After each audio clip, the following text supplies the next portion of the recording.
জানিয়ে দেব আজকের সর্বশেষ আপডেট বাংলা সংবাদ। প্রথমেই শিরোনাম, জুলাই মাসের শুরু থেকেই সমন্বয়কদের কুত্তার মতো পিটাচ্ছে আওয়ামী লীগের নেতাকর্মীরা।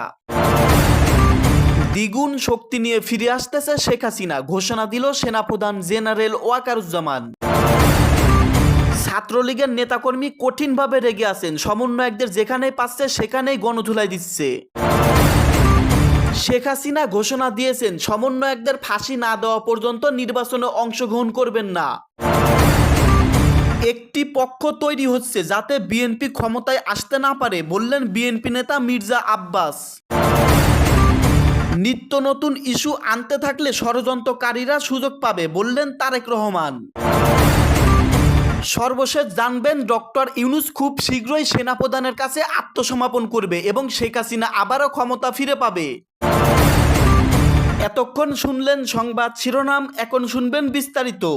একটি পক্ষ তৈরি হচ্ছে যাতে বিএনপি ক্ষমতায় আসতে না পারে, বলেছেন মির্জা আব্বাস। বিএনপি যাতে ক্ষমতায় যেতে না পারে সেজন্য একটি পক্ষ সুচতুর কৌশলে তৈরি হচ্ছে বলে অভিযোগ করেছেন দলটির স্থায়ী কমিটির সদস্য মির্জা আব্বাস। মঙ্গলবার জুলাই গণ অভ্যুত্থানের বর্ষপূর্তি উপলক্ষে গণ অভ্যুত্থান 2024 জাতীয় ঐক্য ও গণতান্ত্রিক অভিযাত্রা শীর্ষক আলোচনা সভায় একথা বলেন তিনি। ঢাকায় বাংলাদেশ চীন মৈত্রী সম্মেলন কেন্দ্রে এই আলোচনা অনুষ্ঠানের আয়োজন করে বিএনপি। দলটির ভারপ্রাপ্ত চেয়ারম্যান তারেক রহমান ভার্চুয়ালি যুক্ত হয়ে অনুষ্ঠানের উদ্বোধন করেন। সভায় বিএনপির চেয়ারপারসন খালেদা জিয়া ছিলেন প্রধান অতিথি। অনুষ্ঠানে তার ভিডিও বক্তব্য প্রচার করা হয়। আলোচনায় সভা মির্জা আব্বাস বলেন, আমাদের ঐক্যমত্য কমিশনে যেখানে বক্তব্য হয় ওখানে যা শুনি, সোশ্যাল মিডিয়ায় যা দেখি, তাতে মনে হয় যে একটা পক্ষ সুচতুর কৌশলে তৈরি হচ্ছে যাতে বিএনপি ক্ষমতায় আসতে না পারে। এর জন্য যা করতে হয় করবে, দেশ বিক্রি করা হয় হবে। বিএনপিকে প্রতিপক্ষ ভাবার কোনো কারণ নেই মন্তব্য করে বিএনপির মির্জা আব্বাস বলেন, আমরা প্রতিযোগী হতে চাই, প্রতিপক্ষ নয়। আমরা কেউ বলি না বিএনপি যে কোনো মূল্যে ক্ষমতায় যাবে, বরং আমরা বলি আমরা জনগণের ভোট, জনগণের অধিকার ফিরতে দিতে চাই। সে লক্ষ্য 17-18 বছর ধরে বিএনপি আন্দোলন করেছে। বহু নেতাকর্মী জেল জুলুমের শিকার হয়েছেন, শহীদ হয়েছেন, আহত হয়েছেন। ঐক্যের প্রয়োজনীয়তার উপর জোর দিয়ে মির্জা আব্বাস বলেন, অনেকে বলেন যদি এটা না হয় তাহলে নির্বাচন হবে না। এ ধরনের বক্তব্য আসলে ঐক্যকে ধ্বংস করার কথা, বিভাজনের কথা। জাতিকে বিভক্ত করে উন্নয়ন সম্ভব নয়। ব্যক্তিগত বা জনগোষ্ঠী সুবিধার জন্য ঐক্যকে ব্যবহার করলে দেশ এগোবে না। আমাদের মূল লক্ষ্য হওয়া উচিত গণতান্ত্রিক অভিযাত্রায় সবাইকে নিয়ে ঐক্যবদ্ধভাবে পথ চলা। বিএনপির জ্যেষ্ঠ যুগ্ম মহাসচিব রুহুল কবির রিজভী সভাপতিত্বে অনুষ্ঠানে বিশেষ অতিথি ছিলেন দলের মহাসচিব মির্জা ফখরুল ইসলাম আলমগীর। অনুষ্ঠানে শহীদ আবু সাইদ, মীর মুগ্ধ, ওয়াসিম সহ জুলাই শহীদদের অনেকের পরিবারের সদস্যরা উপস্থিত ছিলেন। বিগত আওয়ামী লীগ সরকারের সময় গুম ও খুনের শিকার অনেকের স্বজনেরা। বিএনপির কেন্দ্রীয় নেতারা ছাড়াও আমন্ত্রিত অতিথি হিসেবে জামাতে ইসলামী, জাতীয় নাগরিক পার্টি এনসিপি, হেফাজতে ইসলাম সহ বিভিন্ন দল ও সংগঠনের কেন্দ্রীয় নেতারা অনুষ্ঠানে অংশ নেন। জাতীয় পার্টির বিরুদ্ধে সামাজিক প্রতিরোধ গড়ে তুলুন, বললেন এনসিপি নেতা আক্তার। জাতীয় পার্টিকে দলদাস ও দালাল উল্লেখ করে দলটির বিরুদ্ধে রংপুরের মানুষকে সামাজিক প্রতিরোধ গড়ে তোলার আহ্বান জানিয়েছেন জাতীয় নাগরিক পার্টি এনসিপি সদস্য সচিব আক্তার হোসেন। আজ মঙ্গলবার রাত 9টার দিকে রংপুর নগরের ডিসি মোড়ে সংক্ষিপ্ত সমাবেশে আক্তার হোসেন এ আহ্বান জানান। এই সংক্ষিপ্ত সমাবেশের মাধ্যমে দেশ গড়তে জুলাই পদযাত্রার আজকের কর্মসূচি শেষ হয়। আজ সকালে এই গণপদযাত্রা শুরু করে এনসিপি। রংপুরের পীরগঞ্জের বাবনপুর জাফরপাড়া গ্রামে বৈষম্য বিরোধী ছাত্র আন্দোলনে শহীদ আবু সাইদের কবর জিয়ারতের মধ্য দিয়ে এই কর্মসূচি শুরু হয়। এরপর পদযাত্রা যায় গাইবান্ধায়। পরে এনসিপির নেতারা রংপুরে ফিরে আসেন।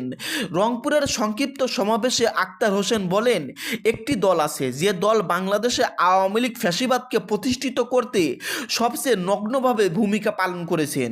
সেই গৃহপালিত বিরোধী দল জাতীয় পার্টি রংপুরের বিভিন্ন ধরনের নাশকতা করেছে। তারা আমাদের ভাইদের নামে মিথ্যা মামলা দায়ের করেছেন।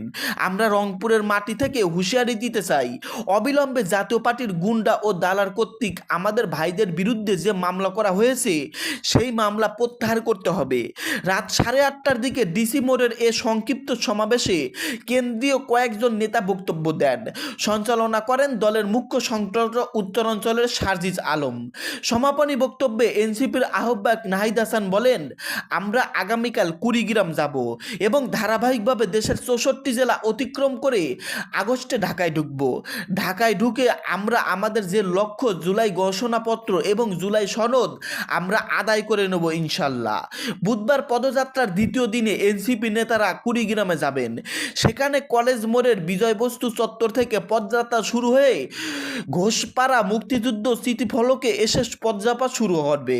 এরপর ফুলবাড়ী উপজেলায় আরেকটি পদযাত্রা অংশ নেবে। লালমনিরহাট উদ্দেশ্য যাত্রা করবে পদযাত্রা। সংস্কার নিয়ে শুধু বিএনপিকে দোষারোপ করা ঐক্যের সহায়ক হবে না বললেন মির্জা ফখরুল। সংস্কার নিয়ে শুধু বিএনপিকে দোষারোপ করে কথা বলা জাতীয় ঐক্যের জন্য সহায়ক হবে না বলে সতর্ক করেছেন বিএনপির মহাসচিব মির্জা ফখরুল ইসলাম আলমগীর। তিনি বলেছেন, একটি কৌশলী প্রচারণা চালানো হচ্ছে বিএনপি সংস্কার মানছে না, অথচ বাস্তবে আমরা বহু আগেই সংস্কারের দিক নির্দেশনা দিয়েছি এবং ঐক্যমত্যের ভিত্তিতে কাজ করার পক্ষেই আমরা কথা বলছি। জুলাই গণ অভ্যুত্থানের 1 বছর পূর্তি উপলক্ষে শহীদ পরিবারের সদস্যদের নিয়ে গণ অভ্যুত্থান 2024 জাতীয় ঐক্য ও গণতান্ত্রিক অভিযাত্রা শীর্ষক অনুষ্ঠানে বিশেষ অতিথির বক্তব্যে এসব কথা বলেন মির্জা ফখরুল। আজ মঙ্গলবার রাজধানীর বাংলাদেশ চীন মৈত্রী সম্মেলন কেন্দ্রে এ অনুষ্ঠান হয়। বিএনপির ভারপ্রাপ্ত চেয়ারম্যান তারেক রহমান ভার্চুয়ালি যুক্ত হয়ে অনুষ্ঠানের উদ্বোধন করেন। বিএনপির চেয়ারপারসন খালেদা জিয়া ছিলেন প্রধান অতিথি। অনুষ্ঠানে তার ভিডিও বক্তব্য প্রচার করা হয়। সংস্কার নিয়ে মির্জা ফখরুল ইসলাম আলমগীর বলেন, আমরা দ্বিকক্ষ বিশিষ্ট পার্লামেন্ট কথা বলেছি, রাষ্ট্রপতি ও প্রধানমন্ত্রীর ক্ষমতার ভারসাম্যের কথা বলেছি, বিচার বিভাগের স্বাধীনতা ও অর্থনৈতিক সংস্কারের কথা বলেছি। তাই শুধু বিএনপিকে দোষারোপ করলে তা ঐক্যের সহায়ক হবে না। তিনি বলেন, বিএনপি বরাবরই গণতান্ত্রিক রাষ্ট্র ব্যবস্থা বিশ্বাস করে এবং সে অনুযায়ী সংস্কারের প্রস্তাব দিয়ে আসছে। 2016 সালে খালেদা জিয়া ভিশন 2030-এ প্রকাশ করেছিলেন।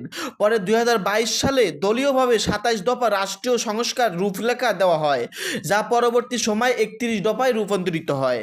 তরুণরাই দেশের রাজনীতিতে পরিবর্তন এনেছে উল্লেখ করে বিএনপির মহাসচিব বলেন, তাদের ত্যাগ ও সংগ্রামে আমরা আজকের জায়গায় এসেছি। আমরা চাই একটি সত্যিকার গণতান্ত্রিক বাংলাদেশ, যেখানে থাকবে কর্মস্থান, অর্থনৈতিক উন্নয়ন, নারীর ক্ষমতায়ন ও ধর্মীয় স্বাধীনতা। এইদিকে সরকারের প্রতি আহ্বান জানিয়ে মির্জা ফখরুল বলেন, জুলাই সনদের বিষয়ে আমরা অনেক আগেই প্রস্তাব দিয়েছি। এখন সরকারের দায়িত্ব এটিকে চূড়ান্ত করা এবং জাতিকে জানানো কোন কোন বিষয় ঐক্যমত হয়েছে আর কোন কোন বিষয় হয়নি। তিনি বলেন, একটি লিবারেল ডেমোক্রেটিক পার্টি উদাহরণ গণতান্ত্রিক দল হিসেবে বিশ্বাস করে নির্বাচন ও পার্লামেন্টের মাধ্যমেই পরিবর্তন সম্ভব। সেই বিশ্বাস থেকেই আমরা এগিয়ে চলছি এবং জনগণের সঙ্গে থেকেই আমরা সব চ্যালেঞ্জ মোকাবেলা করব।